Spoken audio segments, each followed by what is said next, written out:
오늘 우리가 함께 나눌 이야기는 고향이라는 단어의 무게에 대한 이야기입니다.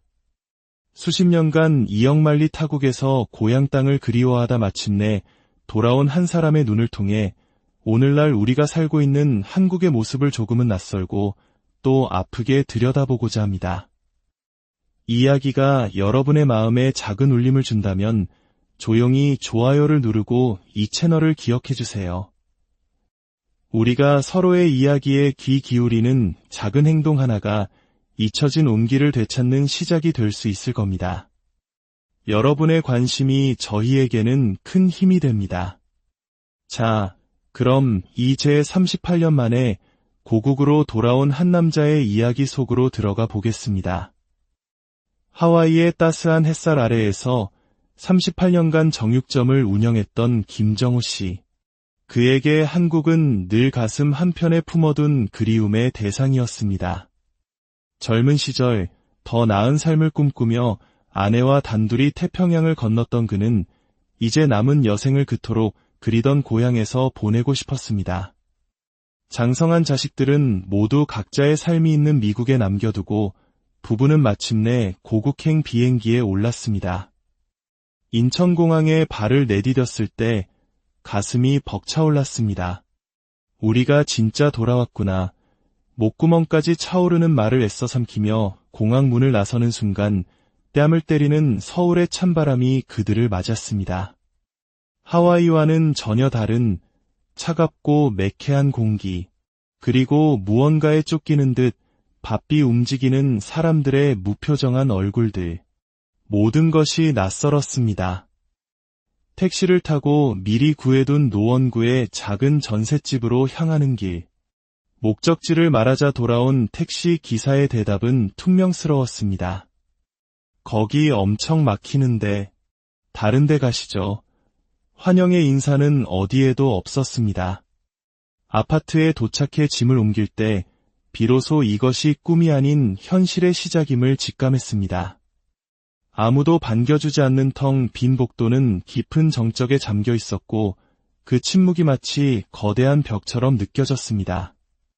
귀국 첫날 밤, 식탁에 마주 앉은 부부 사이에는 아무런 말도 오가지 않았습니다. 오직 수저 부딪히는 소리만이 어색하게 울려 퍼졌습니다. 우리가 정말 잘 온 걸까? 그 질문이 두 사람의 머릿속을 무겁게 맴돌았습니다. 이민 생활 초창기, 낯선 땅 미국에서도 사람들은 그들에게 웃어주었습니다. 서툰 영어에도 인내심을 갖고 귀 기울여 주었고, How are you today?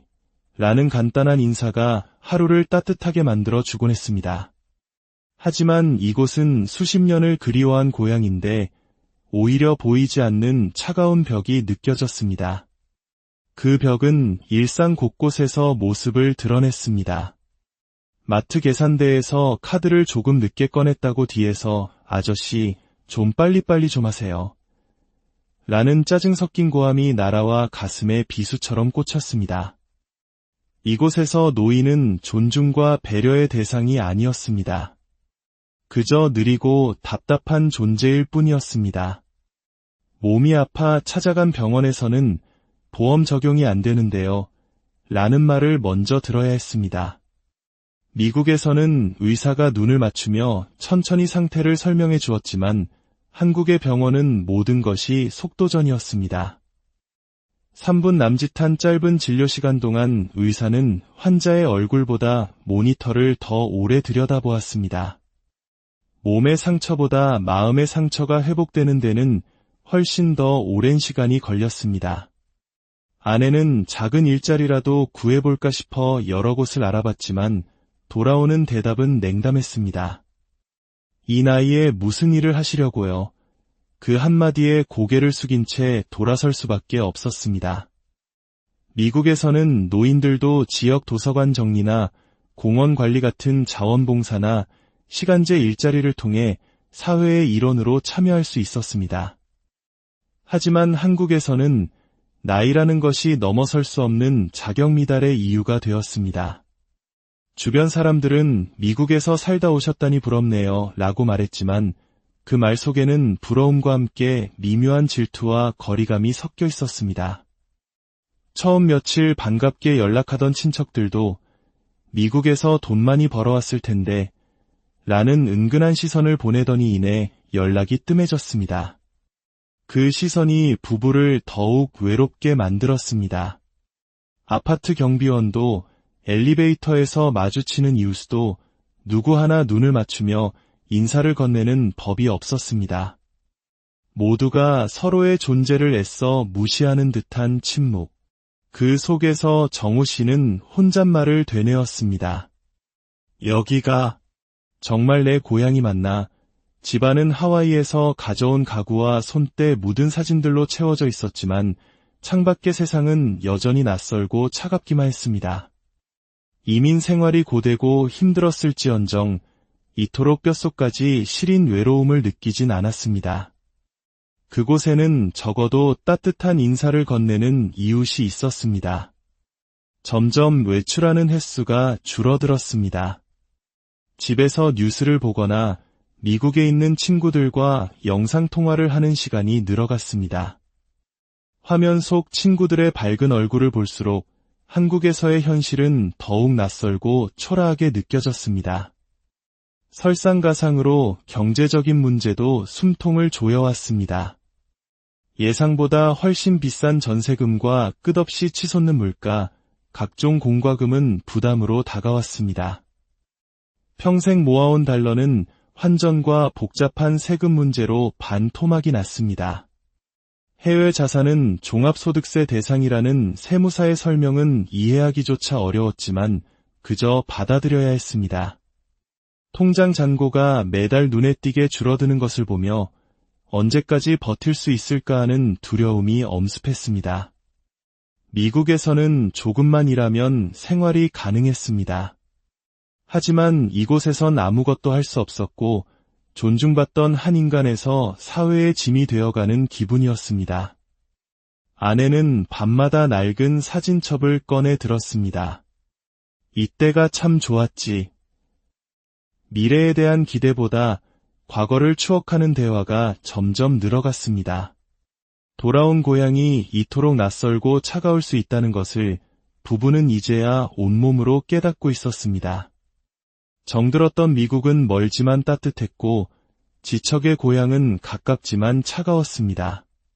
그들이 서 있는 이곳은 고향이 아니라 또 다른 형태의 외로운 타향이었습니다. 한국에서의 아침은 이상하리만치 고요했습니다. 미국에선 이웃 할머니가 창문 너머로 굿모닝, 손을 흔들어주던 그 따뜻한 인사 하나가 하루를 밝혔지만 이곳에서는 옆집에 누가 사는지조차 알 수 없었습니다. 엘리베이터에서 마주치는 이웃에게 말을 걸면 화들짝 놀라며 뒷걸음질치기 일쑤였습니다. 정우 씨는 나이든 자신이 사회에 불필요한 존재가 된 것만 같았습니다. 버스에 타도 노약자석은 비어있는 경우가 드물었고 젊은이들은 애써 눈을 피했습니다. 은퇴란 편안한 휴식이 아니라 사회로부터 쓸모없음을 선고받는 과정처럼 느껴졌습니다. 시간은 넘쳐났지만 할 수 있는 일은 없었습니다. 노인 일자리 사업에 3번이나 신청했지만 추첨해서 연속으로 떨어졌습니다. 당첨되면 연락드릴게요. 라는 직원의 공허한 말이 귓가에 맴돌았습니다. 부부의 대화는 점점 줄어들었습니다. 말을 걸 사람이 없으니 말하는 법을 잊어가는 듯했습니다. 식사는 간단해졌고 대화는 짧아졌습니다. 맛있어? 그냥 그래. 아내는 밤마다 잠을 설치고 정우 씨는 새벽마다 뒤척이며 하와이에서의 삶을 꿈에서 만났습니다. 그를 반겨주던 식당 점원, 웃으며 말을 걸던 슈퍼마켓 주인의 따뜻한 얼굴이 사무치게 그리웠습니다. 가끔 자식들과 영상통화를 하지만 아빠는 뭐하고 지내세요? 라는 질문에 선뜻 대답할 말이 없었습니다. 그저 잘 있다고 얼버무리며 눈길을 피할 뿐이었습니다. 혹시 자식들도 우리를 짐처럼 여기는 건 아닐까? 그런 생각에 가슴이 답답해져 왔습니다. 은퇴자, 노인, 귀국자, 그 어떤 이름도 따뜻하게 들리지 않았습니다. 뉴스는 연일 고령화 사회의 문제를 떠들었지만 그 숫자에 가려진 노년의 고독한 삶에는 누구도 관심을 갖지 않았습니다. 단 한 사람이라도 그동안 고생 많으셨어요. 잘 돌아오셨습니다. 라고 말해주었다면 지금보다는 덜 외로웠을 텐데. 그러던 어느 겨울 정호 씨는 동네 복지관에서 노인 대상 무료급식을 한다는 소식을 듣고 찾아갔습니다. 하지만 그곳에서도 그는 이방인이었습니다. 신청은 하셨어요. 외국에서 살다 오셨다고요? 서류가 좀 복잡한데. 돌아온 것은 절차의 벽과 의심 가득한 시선뿐이었습니다. 이민자로서 겪었던 차별보다 고향에서 받은 불신이 더 뼈아팠습니다. 그날 저녁 아내가 조용히 입을 열었습니다. 여보, 미국 생각나지 않아요. 정호 씨는 말없이 고개를 끄덕였습니다. 하지만 돌아갈 곳도 할 수 있는 일도 아무것도 남아있지 않은 현실을 두 사람은 너무나 잘 알고 있었습니다. 며칠 뒤 한 줄기 빛과 같은 소식이 들려왔습니다. 동네의 작은 교회 지하에서 어르신들을 위한 독서 모임이 생겼다는 것이었습니다. 망설이던 부부는 조심스럽게 그곳을 찾아갔습니다. 모임을 주관하던 사람이 참석자들을 둘러보며 환하게 웃었습니다. 그리고 정호 씨를 바라보며 말했습니다. 김정호 어르신, 정말 잘 오셨습니다. 그 순간 정호 씨의 눈시울이 뜨거워졌습니다. 한국에 돌아와 처음으로 누군가가 그의 이름을 따뜻하게 불러주었습니다. 그저 이름 석자를 불러주었을 뿐인데 꽁꽁 얼어붙었던 마음이 녹아내리는 것 같았습니다. 모임이 끝나고 집으로 돌아오는 길, 아내가 오랜만에 환한 미소를 지으며 말했습니다. 여보, 여기서는 조금은 살 수 있을 것 같아요. 정호 씨는 아내의 손을 꼭 잡고 말없이 고개를 끄덕였습니다. 모든 것이 한순간에 바뀌지는 않았습니다. 여전히 한국에서의 노후는 버겁고 세상은 차갑게 느껴질 때가 많습니다.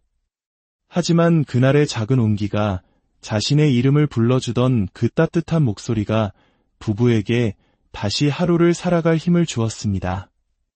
고향이란 어쩌면 거창한 땅이나 장소가 아니라 내 이름을 불러주는 단 한 사람, 따뜻한 말 한마디에서 시작되는 것인지도 모릅니다. 정호 씨는 이제 고향을 그저 참아내는 곳이 아니라 조금씩 다시 사랑해보려는 노력을 시작했습니다. 오늘도 그는 독서 모임에 가기 위해 거울 앞에서 단정히 옷깃을 여밉니다. 낯설고 무거웠던 귀국자의 삶. 하지만 작은 인연들이 그 무게를 함께 나누어주고 있습니다. 그는 이제 이곳에서 다시 한번 뿌리내리기로